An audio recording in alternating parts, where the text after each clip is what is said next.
Welcome to Pattern Energy, guys. My name's Adam Renz. Here you're going to be learning about operations and development. I've been working with Kidwind for almost a decade now. Mike Arkwin's a good friend of mine. The environmental news of the 21st century is not good. While the Industrial Revolution brought modern society the conveniences and advancements we know and love today, the environment has suffered. Even as legacy industries continue to pollute, around the globe, there have been signs of hope. Realizing the engineers that will solve the long-term energy needs of the world were still in school, educator Mike Arkwin decided to do something about it, and Kidwind was born. Let's talk about Kidwind. First, give us the 50,000-foot overview. What is Kidwind? So Kidwind is here to teach the world about wind. We've basically been, for the last 15 years, been working to help teachers and students engage with wind power through competitions like you're at here, through curriculum, through materials, and all. The end goal is we want kids playing with wind turbines, learning about wind power, just getting their hands dirty. Now in its 15th year, Kidwind has been teaching and inspiring student engineers from grade school through high school about renewable wind energy through regional and state competitions around the country, followed by a national championship. For 2019, the championship was held in Houston, Texas. In the last year, 35 events were held across the country where student engineers competed with their own turbines.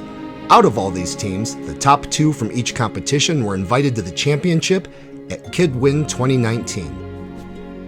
Student teams of young engineers are tasked with building a wind turbine that not only stands in the wind, but generates electricity and can stand up to the pummeling of the wind tunnels. These experiments are far beyond anything you've seen at your local science fair and have to stand up to real-world tests at scale to see how their designs compare to the competition. Sometimes, things don't go as planned. Far from discouraging these young engineers, when a catastrophic failure rears its head and your turbine explodes, that doesn't mean you quit. Not for these engineers.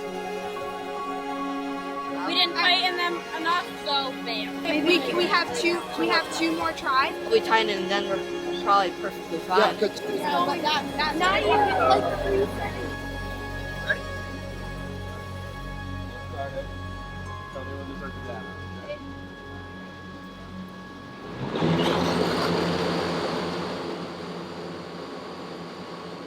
Other times, things go better than expected. Much better than expected.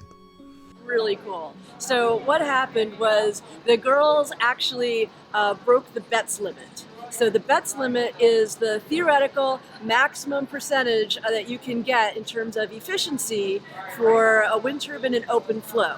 Now we're not working in open flow because we've got these wind tunnels, but what they've done is they've focused the air using a shroud into where their wind turbine is actually doing its rotation. So by focusing that and by having excellent design, they were actually able to break the BETS limit, which is about 59-point-something%. They got over 60% efficiency. Amazing. It's incredible, yes. Okay, so we just found out that ECS Eagles broke the BETS limit. Nobody else has done that here this week. How do you feel about breaking a record? Surprised. Surprised? Yeah, right? Breaking records and impressing engineering firms? All in a day's work for the ECS Eagles, who didn't let the fame go to their head. As if creating and testing a wind turbine as the main competition for the week wasn't enough, young engineers also participate in instant challenges, such as the MacGyver Challenge and the Build Challenge, which gave the engineers a challenge they were not briefed for ahead of time with a set amount of time to finish it in. Mary from Kidwind lets competitors know what they are about to get into. You'll have 30 minutes to build and test a tower. The goal is to build the tallest tower you can and stay standing for 10 seconds in front of the box fans. We'll give you a bag of supplies. You also will have $50 credit to spend at the tower store for any additional supplies that you want. However, the less you spend, the more points you'll get when you're scoring. Just like in the real world, engineers have cost realities, and they need to complete their mini turbine within budget and make sure it doesn't fall apart in the wind. Structurally sound and under budget? Is such a thing possible? As it turns out, if you're the right kind of team that knows how to work together, anything is possible. Kidwind would not be possible without the amazing high-caliber professionals and volunteers that make themselves available to help this great event not only take place throughout the year, but take place once a year at the National Championships. For a great example, look no further than Jeff Janes, veteran, United States Air Force, and the Vice President of the Oklahoma Air Force Association, tasked with running the MacGyver Challenge at Kidwind 2019. In the MacGyver Challenge, it isn't easy. You're under pressure, you need to be on time, and you're looking for a way to accomplish the task while also have it work. The question then, can these determined engineers achieve lift?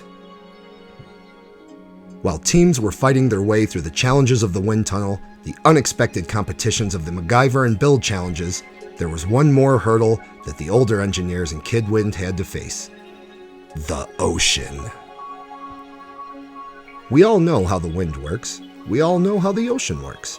When the wind blows, it makes waves. Ocean waves can do a lot of damage to wind turbines, and it can do a lot of damage to other things as well, as we saw all too well in the Horizon disaster at sea. For the Ocean Challenge at Kidwind 2019, engineers were tasked with a short amount of time to build a floating turbine that can survive the rigors of being at sea and all the challenges that entails. As with everything at Kidwind, at first, it seems easy. And other times, catastrophic failures rear their ugly head, demanding vigilance. While watching your turbine go under the waves can't be a good feeling, the good-natured engineers are fairly upbeat and don't have time to bemoan losses. They are very direct about why something didn't work, even if the description runs a tad dark. Talking to Sam and Avery, the prodigies from Henley High School in Klamath Falls, Oregon. Guys, we had a bit of a problem. We saw that go down. You had an interesting analogy for why it went down. What was your analogy? It's like whenever you're drowning. So we had this like this, and then the water came over it, and it kind of just sunk everything down. So it's like whenever everything fills up, it would just sink. So we've got like a down. Titanic situation here? Yeah. Okay. Being at the National Championship for Kidwind is exciting. It's obvious on the faces of the young engineers they take their work seriously, and while everyone wants to win, there was a bit of time for everyone to have some fun as well. While Kidwind was in full swing, RISE, the Women of Renewable Industries and Sustainable Energy, held a luncheon during the conference and honored the young women engineers as the future of renewable energy in the United States. They wanted to show the young women engineers that there's an industry excited about their contributions and can't wait to see them join in the future of renewable energy development. Kidwind competitors got a nice break during the middle of the week to take in a Houston Astros game at Minute Maid Park. Kidwind was held in the George R. Brown Convention Center, so teams were able to easily walk to the park and take in all of the excitement. The next day back at the competition, it sounded like everyone had a lot of fun at the game, but I needed to hear for myself. I decided to talk to two young engineers from Enid, Oklahoma, to find out what happened. I'm joined by two young ladies right now from the Girl Scout Dreamers. We met them yesterday and they've been doing some great things all week. Alexis, Paige, it's nice to see you both again. How was the Astros game last night? It was amazing. The first homer of the game, it was third or fourth inning. The Star had two smoke cannons. So they get a home run and it goes. Did you get to walk around downtown at all? Yes, we got lost. Yesterday, I think it was after 5 o'clock, we had our fans booted. Yeah. Paige and Alexis, Girl Scouts, engineers, baseball fans, and unofficial reporters of Kidwind 2019. Back on the main competition floor, things were heating up. As we discussed earlier, teams had to make a turbine that could stand against the elements, but it also had to generate electricity, and generate electricity in all wind speeds. And while all the wind tunnels were dramatic, none more so than the high-speed wind tunnel. Apart from the high-speed wind tunnel, there is another tunnel that claimed many a victim. There were catastrophic failures, and there were more catastrophic failures. When asked, the young engineers spoke of this particular tunnel with trepidation and awe. Everyone knew its name. It is simply known as the Yaw Tunnel. I keep hearing from everybody that yaw is the thing, right? Because if you don't do the yaw right, everything's going to fall apart. Is that true? Yeah. So what's the deal with yaw? Why is it so hard? Talk to me. The yaw is to represent yaw. It's using a lazy Susan, where it will put your turbine on the lazy Susan, and after about 15 seconds or 10-15 seconds, it will move the base of the floor where your turbine is standing to see how your turbine will react to it. And using washers and a needle bearing washer, it can spin our turbine so that it can always be facing the correct way. So yaw is hard because you sit on the platform and the fan spin normally. Right. Then the guy will reach out this little stick, grab onto the platform signal, and spin it so that it turns sideways. Oh. At the end of it all, engineers got their scores and eventually made their way to the judging room. There, they had to do a 10-minute presentation about their turbine, what went into their thought process as they built it, and much more. Once their well-thought-out presentations concluded, the judges' questions began. Have any future plans to try additional blades? Yeah, we would probably make these way straighter. Spent too much time figuring out our gear ratio and not making it, tweaking it to perfection. 3D printed the ribs that were in here, right? Yes. Who did that and what program was used? I designed them. I used AutoCAD and SketchUp. So why did you decide to make your own generator? Oh, just at the beginning we decided we wanted to go the extra mile and make it. How'd you come up with that design right there? Your first Your one. first design. How did you get from your first design directly to your second design? Like we knew that it was, if you surrounded coils with magnets, magnets would be getting a magnetic field all around it. But here, when we thought about it, it was just getting it from around. Like it was just happening. The coils were just happening to be in the magnetic field. After the judging is over, after the final scores are tallied, it was obvious the engineers needed some more downtime. Fine-tuning a turbine takes concentration, thoughtfulness, and a competitor's heart. But sometimes, those competitors just need to go bowling. It's day 3 of Kidwind 2019. We're at Lucky Strike, if you can't tell, and all the kids have been working so hard that, you know what? We're not going to bother them. We're just going to let them bowl and have fun and party a little bit, and we're going to shoot some great footage. Let's go see what they're doing. Come on.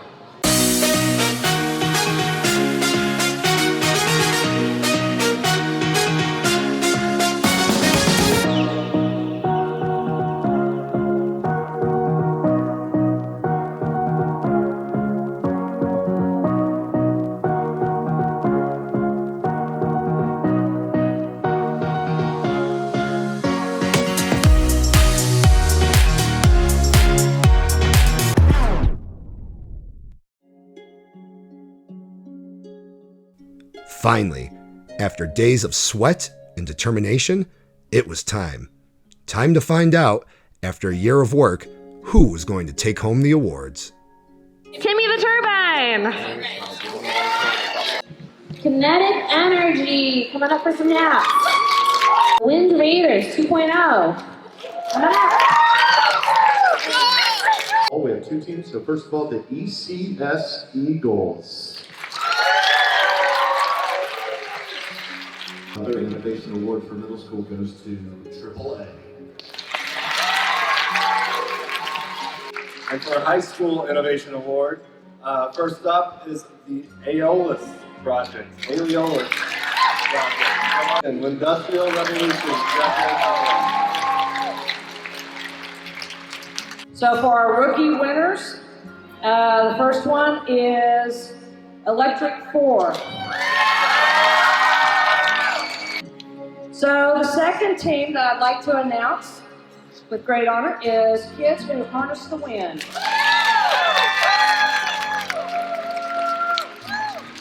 So I would like to welcome for the Rookie Award, Turbine Feet by Happy Feet.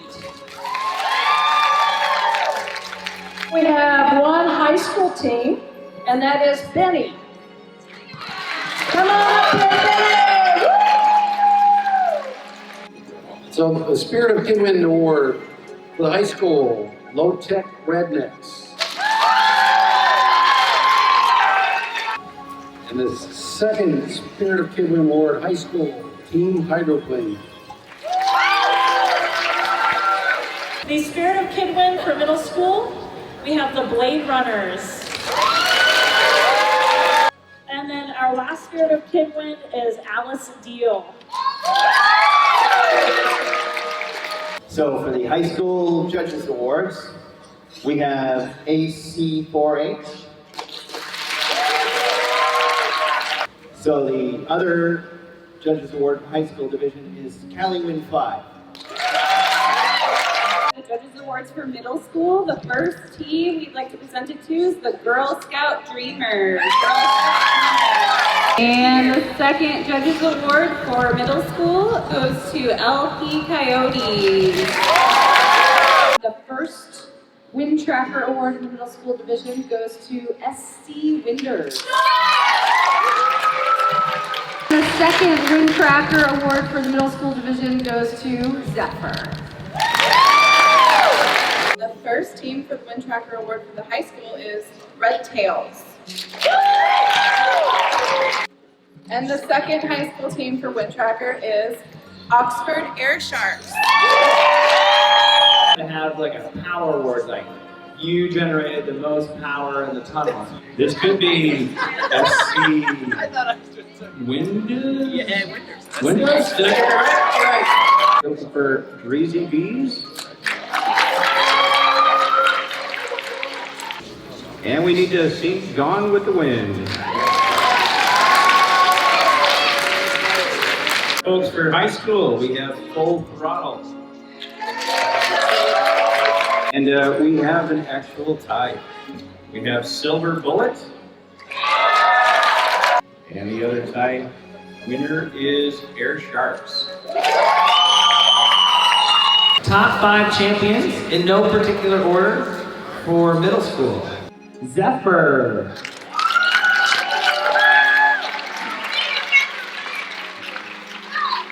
The Single Blade. Gone with the Wind. SC Winders. Here we go, high school. Top 5, Breezy Buffoon. Full Throttle. Silver Bullet. Silver Bullet? Fox Works. Fox Works. And least, last one, last but not least, the Oxford Air Sharks. We still think you're awesome. You are awesome. It was an incredible week. It was a lot of fun. The awards were all given out, and it was time for the competitors to head home. It's over. Kidwind 2019 is over. Look at this. The stands are emptying out. Everybody got their awards. We know who the champions are. They're all going home. I'm heading to the airport, but I'll see you next year in Denver, Colorado at Kidwind 2019. And we are the future of wind and energy.